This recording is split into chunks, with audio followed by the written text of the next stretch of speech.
आता आपण खरं तर बघूया पश्चिम विदर्भाचा काय मूड आहे आणि पश्चिम विदर्भातून आपल्याशी जोडल्या गेलेत प्रणय निर्वाण. प्रणय. अ, नक्की सरिता मॅम, पश्चिम विदर्भाचं मूड आता काय आहे हे आता आपल्याला कळेलच. आपल्यासोबत ज्येष्ठ पत्रकार अनिल अग्रवाल आहे, जे दैनिक मंडळचे मुख्य संपादक आहे. त्याचसोबत महाराष्ट्र टाइम्सचे शैलेश धुंदी आहे.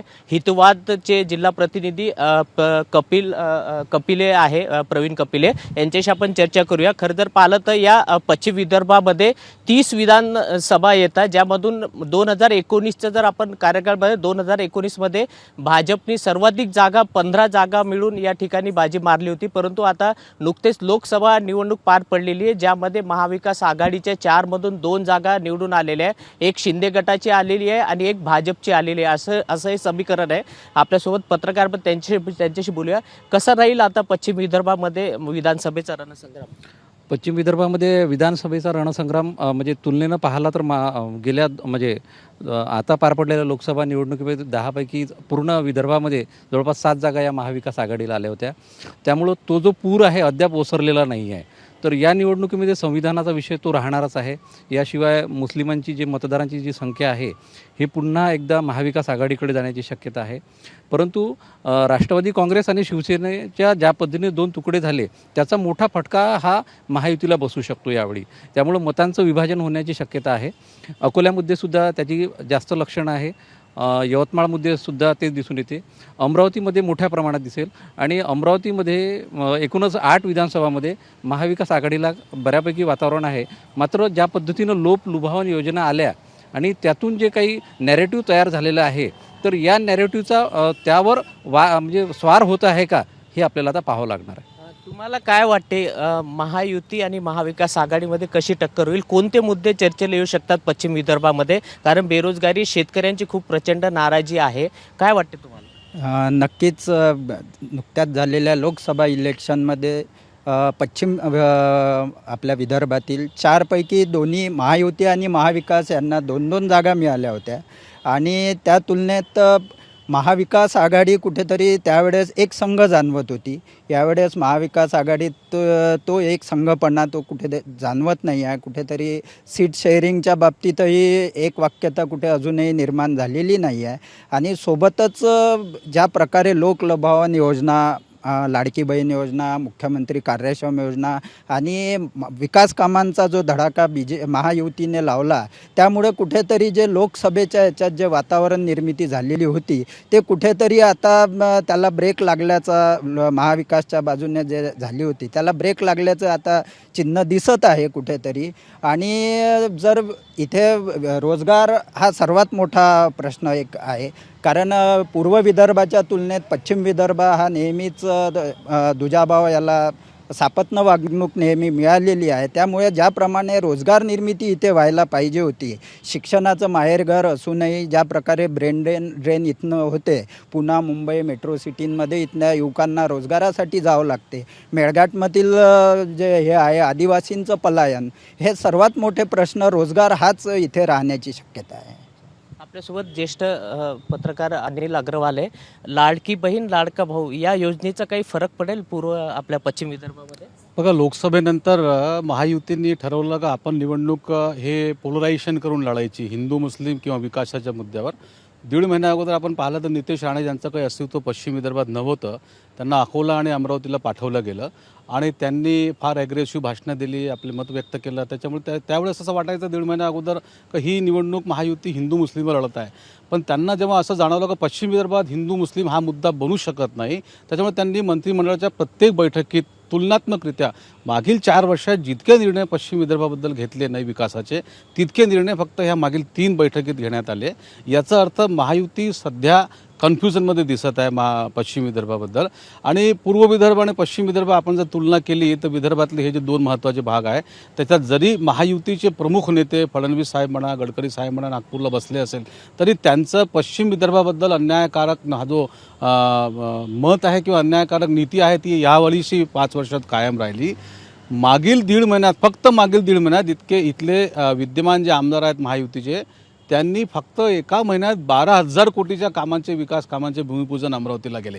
मी अमरावतीबद्दल जर विचार करेल तर आणि इथे पश्चिम विदर्भात फक्त एकच एअरपोर्ट आहे, अमरावती एअरपोर्ट, जे प्रस्तावित आहे. हे एअरपोर्ट मागील 2014 पासून तर आतापर्यंत झालेला नाही आहे. आणि याची घोषणा प्रत्येक निवडणुकीच्या अगोदर, मग ते कॉर्पोरेशनची निवडणूक असो, लोकसभेची निवडणूक असो, आता विधानसभेची निवडणूक असो, प्रत्येक वेळेस नेते येतात, तिथे दौरे करतात, पाहणी करतात, पण एक एअरपोर्ट सुरू करू शकले नाही. पश्चिम विदर्भात कोणती अशी मोठी योजना ते सुरू करू शकले नाही. आता त्यांना निवडणूक हिंदू मुस्लिम लढायची आहे का विकास कामांवर लढायची आहे, हे कन्फ्युजन त्यांच्या मनात दिसते. आणि मला जे पत्रकार म्हणून असं वाटते, त्यांना पूर्ण निवडणूक ही लाडकी बहीण योजनेवर लढायची आहे. पण जो DMK फॅक्टर लोकसभेत होता महत्त्वाचा, दलित मुस्लिम आणि पाटील, कुणबी पाटील, हा फॅक्टर ह्या निवडणुकीत महत्त्वाचा आहे.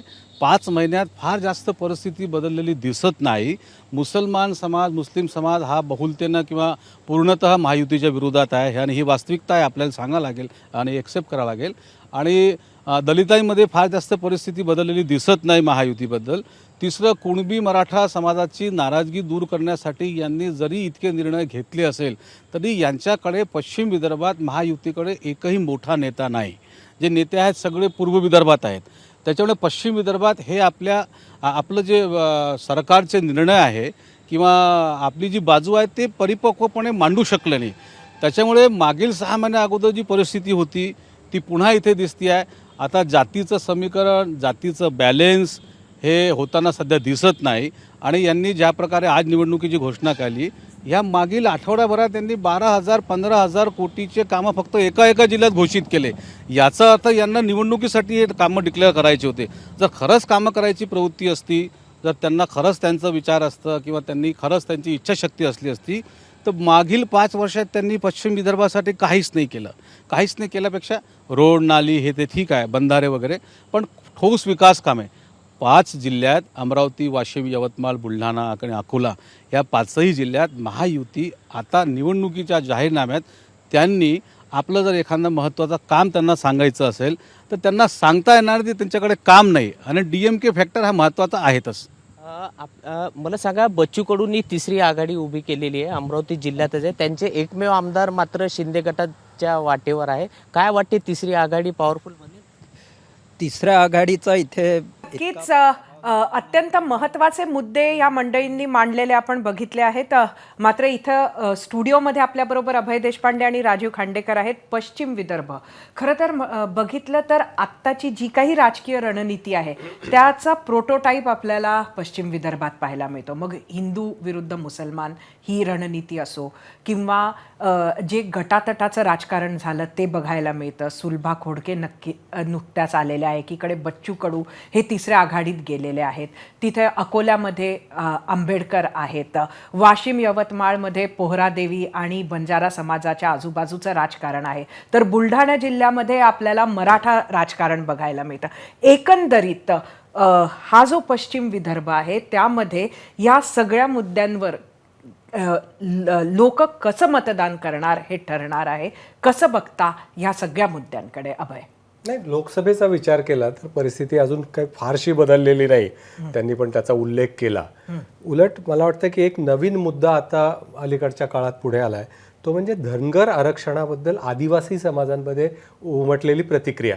म्हणजे विधानसभेचे उपाध्यक्ष स्वतः मंत्रालयातल्या जाळीवर उड्या मारून आंदोलन करतात. त्याच्यामधून त्या आदिवासी समाजामधला एक अँगर लक्षात येतोय. लोकसभेच्या वेळेस समान नागरी कायद्याचा ज्याचा उल्लेख आपण एवढा महाराष्ट्रात त्याचा परिणाम होणार नाही असं गृहीत धरत होतो, पण आदिवासी समाजामध्ये त्यांना जे असणारे अधिकार वेगळे आहेत ते पण या समान नागरी कायद्यामुळे जातील, हा एक सुप्त प्रचार त्या काळामध्ये बराच होता आणि त्याचा परिणाम त्या भागात दिसला. आता ते या धनगर आरक्षणामुळे तो जी प्रतिक्रिया येते ती निश्चितपणे मला वाटतं की ॲडिशनल फॅक्टर जो लोकसभेत तसा नव्हता हा आहे. पण मधल्या काळामध्ये डॅमेज कंट्रोलचे जे प्रयत्न झाले त्यातला एक प्रयत्न तर आपण आजच बघितला. बाबूसिंगजी महाराजांना विधान परिषदेवर नॉमिनेट करून बंजारा समाजाला एक कन्सॉलिडेट करण्याचा प्रयत्न झालेला आहे. आणि हिंदू मुस्लिम हा फॅक्टर म्हणाल तर तो अमरावती शहराच्या पलीकडे त्याचा काही फार परिणाम असेल पश्चिम विदर्भात असं तिथे वाटत नाही आहे त्या भागात. कारण लोकसभेच्या वेळेस साधारणतः जी परिस्थिती होती ती तशी आहे. फक्त परत तोच मुद्दा येतो की छोटे मतदारसंघ झाल्यानंतर त्याचा परिणाम एकत्रित दिसणार का. परंतु मधल्या काळामध्ये काही जे डॅमेज कंट्रोल केलं आहे कारण तो फरक खूप मोठा नाही आहे असा की जो विजय आणि पराजयातला त्यातला थोडंफार जरी यश मिळालं तर तिथली परिस्थिती सुधारू शकते. पण 2019ला जर 14-14 असेल तर त्याच्यापेक्षाची आत्ताची स्थिती निश्चितपणे चांगली आहे असं म्हणता येणार नाही. होय. एबीपी माझा, उघडा डोळे बघा नीट.